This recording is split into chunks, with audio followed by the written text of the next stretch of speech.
student কেনাকাটা করে গাড়ি এনে কেনাকাটা করে তাদের রাস্তা বন্ধ করে করে আপনারা করেন গেটে করেন নাহলে আপনার ইয়াতে করেন যে প্রেস ক্লাবের সামনে করেন সরকারকে বলেন সরকারকে নোটিশ দেওয়া হয়েছে তারপরে রাস্তা বন্ধ করে করলেন না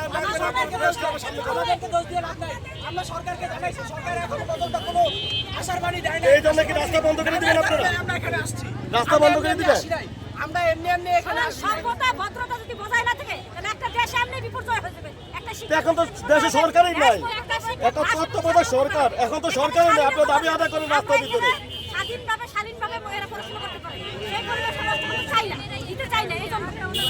বাবা আপনাদেরকে তো মানা করতেছি না আপনাদের দাবি আদায় করে জায়গা আছে তো আমি তো আপনার বাচ্চা লাগে হয়েছে আমি বলি মার্কেটে ওসি সাহেব আছে না ওনাকে কি আসে আমি গিয়ে ওসি সাহেবের আনো তোমরা ওসি সাহেবের কাছে দাও না না আমাদের কাছে আমরা যাব না আমরা কারোর কাছে আর যাব না এভাবে জনগণের কষ্ট দিবা এই যে আমার লোক আমার মুরব্বী মানুষ এই প্রতিবন্ধী মানুষ রান্না এই যে মানে হাইটাকে যাইতেছে এখন মার্কেটে আমি হাসপাতাল যাবো এই যে আমি এই যে রুগী নিতে আমি যাবো এখন আমি লাইমে হাইটা যাইতে হইতেছে চাপাকে ভাড়া করছি আমি এই জায়গাতে লাইমে যাইতে হচ্ছে এছাড়া অনেক জায়গা আছে আচ্ছা হ্যালো মিডিয়া সদস্য যাবো আপনারা রাস্তা বন্ধ করে আমার